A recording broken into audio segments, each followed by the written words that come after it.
எல்லாருக்கும் வணக்கங்க. இந்த பதிவில் நம்ம பார்க்கக்கூடியது வரக்கூடிய செப்டம்பர் மாதத்தில் எந்த மாதிரியான மாற்றங்கள் இந்த பிரபஞ்சம் தரப்போகுதுன்றது பற்றி தானுங்க. ஆதாரபூர்வமாக வேதகால முறையில் துல்லியமாக இந்த பதிவில் நம்ம பார்க்க போகிறோம். எதிர்பார்ப்புகள் அப்படின்றது ஒவ்வொருத்தருக்கும் ஒவ்வொரு தருணத்தில் ஒவ்வொரு விதமான எதிர்பார்ப்புகள் இருக்க தான் செய்யுது. இந்த பிரபஞ்சம் எல்லாருக்கும் எல்லா நேரத்துலையும் சாதகமான பலன் தர்றதில்லைங்க.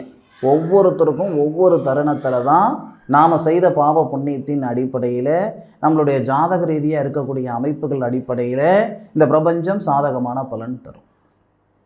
விஞ்ஞான ஆராய்ச்சி எந்த அளவுக்கு நமக்கு வளர்ந்திருந்தாலும் ஒரு தனிப்பட்ட மனிதனுடைய வாழ்க்கை வரலாறு தெரிஞ்சுக்கிடணும்னா இந்த ஜோதிடத்தால் தான் முடியுமே தவிர வேறு எந்த வகையிலையும் தெரிஞ்சுக்கிட முடியாது.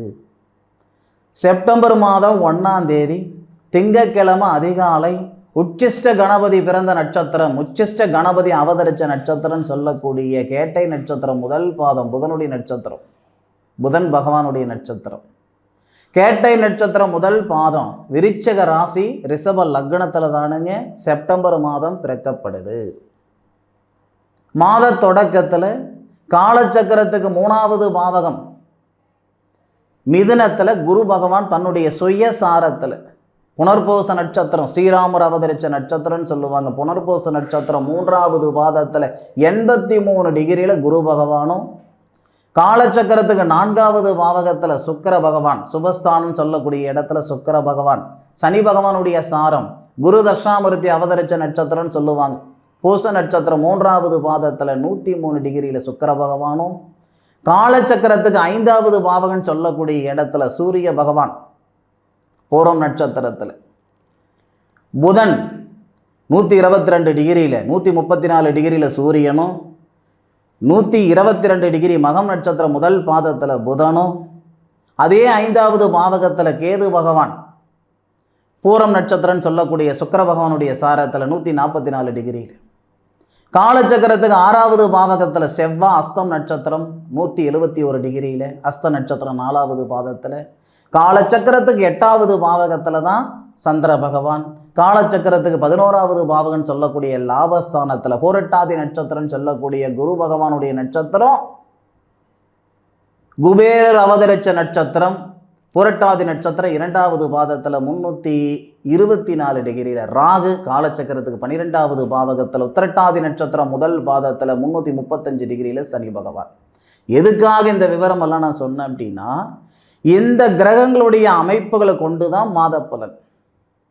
அப்போது ஒவ்வொரு ராசிக்குண்டான துல்லியமான பலனை தானுங்க இந்த பதிவில் பிரமாதமாக, யாரும் சொல்லாத அளவுக்கு ஒரு புரிதலுடன் பிரமாதமாக இந்த பதிவில் நம்ம பார்க்க போகிறோம். முழுமையாக பார்த்துட்டு இந்த சேனலை சப்ஸ்கிரைபர் பண்ணி உங்களுடைய சப்போர்ட் கமெண்ட் பாக்ஸில் உங்களுடைய கருத்துக்கள் எழுதுங்க, உங்களுடைய சப்போர்ட்டு கொடுங்க, சரிங்களா?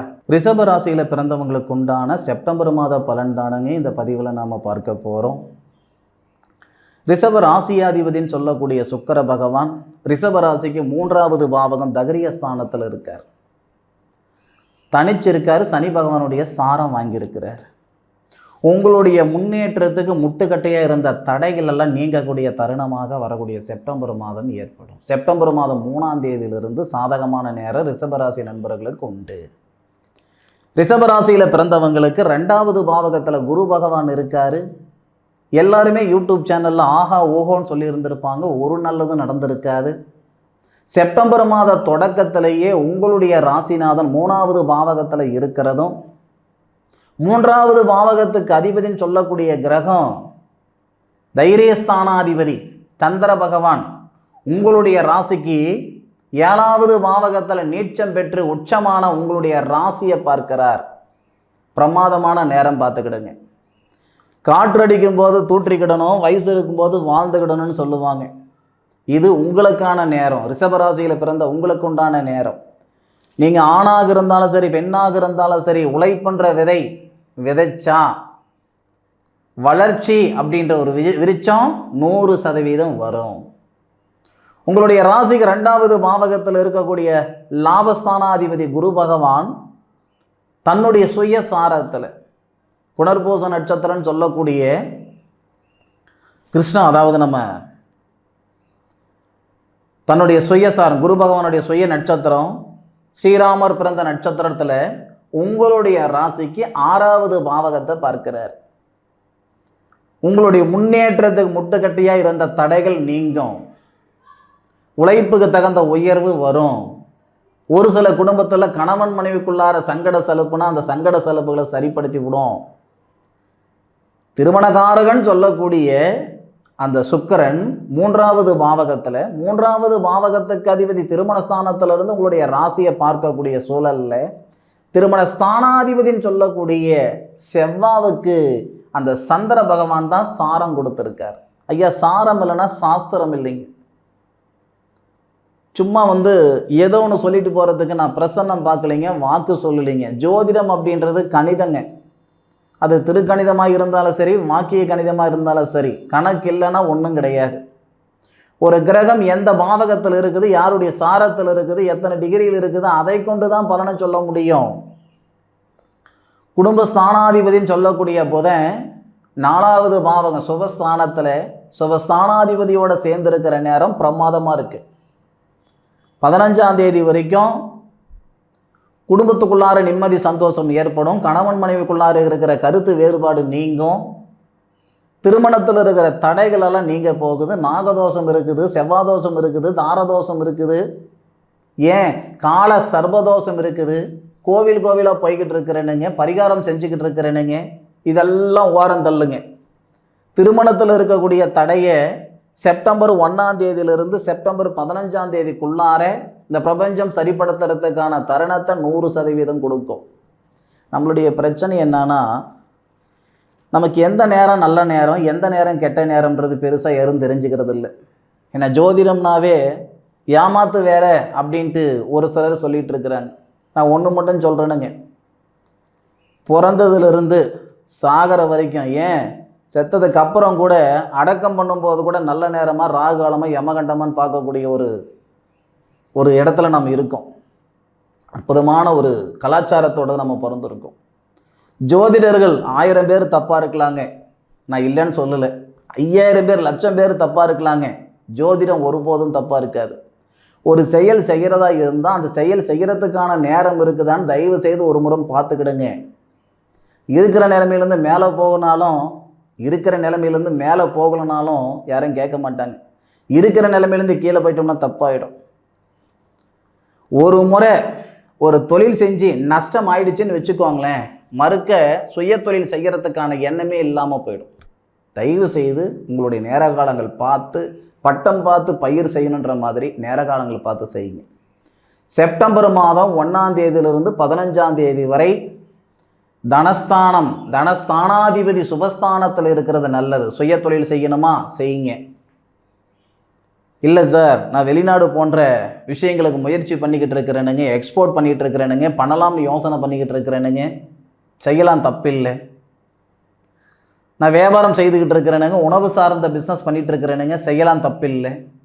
உங்களுடைய தன்மை அறிந்து, உங்களுடைய ஜாதகத்தை அறிந்து அதுக்கு தகுந்த மாதிரியான வேலை வாய்ப்புகள் இந்த நேரத்தை தொடங்குனீங்கன்னா நிச்சயமாக நல்லா இருக்கும். ஒன்று மட்டும் சொல்கிறேன், கேட்டுக்கிடுங்க. இன்றைக்கி கார்ப்பரேட் நிறுவனங்கள் இருக்கிறதுனா அந்த கார்ப்பரேட் நிறுவனங்கள் ஒரு காலகட்டத்தில் 1லேருந்து தான் 100க்கு வந்திருப்பாங்க. எடுத்த உடனே 100 இடத்துக்கு வந்துருந்துருக்க மாட்டாங்க. இது உங்களுக்கான இடம், பார்த்துக்கிடுங்க. செப்டம்பர் மாதம் 14ஆம் தேதி 13ஆம் தேதியே வச்சுக்கோங்க, 12வது பாவகத்துக்கு அதிபதினு சொல்லக்கூடிய செவ்வாய் 6வது பாவகத்துக்கு வராரு. ஐன சுகஸ்தானம்னு சொல்லுவாங்க இதை. அப்போது குழந்தை பாக்கியத்தில் நல்லது நடக்கும்.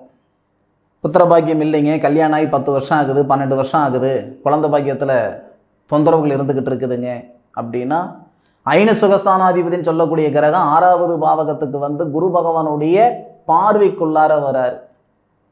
ஐன சுகஸ்தானாதிபதி அப்படின்னு சொல்லக்கூடிய செவ்வாய் உங்களுடைய ராசிக்கு 6வது பாவகத்துக்கு வந்தாலும் குரு பகவானுடைய தன்னுடைய சுய சாரத்துக்கு வராரு, சுய பார்வையில் வராரு.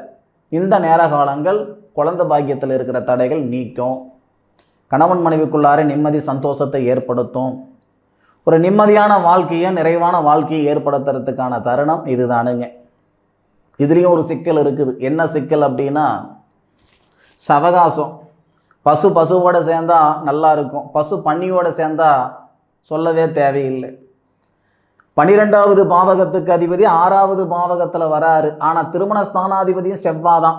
6ல் செவ்வாய் வராரு அப்படின்னும் போது செவ்வாய் பாவகிரகம்தான். மறைவு ஸ்தானத்தில் வரும்போது அது நல்லதுன்னு வச்சுக்கலாம். ஆனால் திருமண ஸ்தானாதிபதியாகவும் செவ்வாய் வந்து அவர் 6வது பாவகத்துக்கு வரும் பொழுது காதலர்களுக்கிடையே கருத்து வேறுபாடுகள் கொடுத்துவிடும். கொஞ்சம் ஜாக்கிரதையாக இருக்க வேண்டிய ஒரு கட்டம் பார்த்துக்கிடுங்க.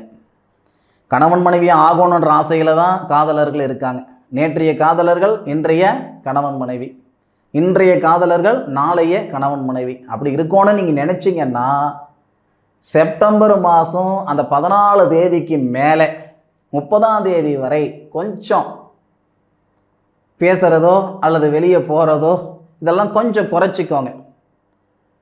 ஏன்னா ஊசி இடம் கொடுத்தாதான் நூல் உள்ள போகும், பார்த்துக்கிடுங்க. ஊசி இடம் கொடுக்கலன்னா நூல் உள்ள போகாது. ஒரு சங்கடத்துக்கு நம்ம காரணமாக இருந்துடக்கூடாது, பார்த்துக்கிடுங்க. செப்டம்பர் மாதம் 16ஆம் தேதி சூரிய பகவான் 5வது பாவகத்துக்கு வரார். செப்டம்பர் மாதம் 14ஆம் தேதி புதனும் மாறிடுவார். இது எப்படி இருக்குன்னா, புத்திர ஸ்தானாதிபதி பூர்வீக ஸ்தானாதிபதி புதன் ஆட்சி உச்சம் பெற்று அதே பாவகத்துக்கு சூரிய பகவான் வந்து புதனாதித்ய யோகம் அப்படின்றது. பூர்வீக தொழில் செய்கிறவங்களா இருந்தால் இது பிரமாதமான ஒரு நேரமாக இருக்கும். சீனியர் சிட்டிசன் 60 வயசுக்கு மேலே இருக்கிறேன்னுங்க, உடம்புல ஒரு விதமான உபாதைகள் இருக்குதுங்க அப்படின்னா உங்களுடைய மன அழுத்தம் நீங்கும், உடல் உபாதைகள் சரியாகும். பூர்வீக தொழில் செய்கிற நண்பர்களுக்கு பிரமாதமாக இருக்கும். எங்கள் தாத்தார் செஞ்ச தொழில் நான் செஞ்சுக்கிட்டு இருக்கிறேனுங்க, நான் சித்த வைத்தியம் பார்த்துக்கிட்டு இருக்கேன், இல்லை ஜோதிடம் பார்த்துக்கிட்டு இருக்கேன், ஏன் நான் மருத்துவராக இருக்கிறேனுங்க, எந்த தொழிலாக இருக்கட்டும், நான் ஒரு கடகண்ணி வச்சுருக்கிறேனுங்க, எதுவாக இருக்கட்டும், பூர்வீக தொழில் செய்துக்கிட்டு இருக்கிற நண்பர்களுக்கு இது பிரமாதமாக இருக்கும். வரக்கூடிய செப்டம்பர் மாதம் ரிஷபராசியில் பிறந்தவங்களுக்கு மிகப்பெரிய மாறுதல் மாற்றங்களை கொடுக்கும்ன்றதுல எந்த விதமான மாற்று கருத்தும் கிடையாது. இந்த தருணத்தில் உங்களுடைய சுய ஜாதகத்தில் இருக்கக்கூடிய பலன்களை ஒரு முறை பார்த்துக்கிடுங்க, சரியா? இந்த பதிவு ரிஷபராசியில் பிறந்தவங்களுக்கு பயனுள்ளதாக இருக்குன்னு மனசார நம்புகிறேன். மீண்டும் அடுத்த ஒரு அற்புதமான தருணத்தில் உங்கள் அனைவரையும் சந்திக்கும் வரை உங்களிடமிருந்து விடைபெறுவது உங்கள் வீட்டு ஜோதிட நண்பனான மா காளிதாஸ் மணிகண்டன். திருச்சிற்றம்பலம். வாழ்க வையகம், வாழ்க வளமுடன்.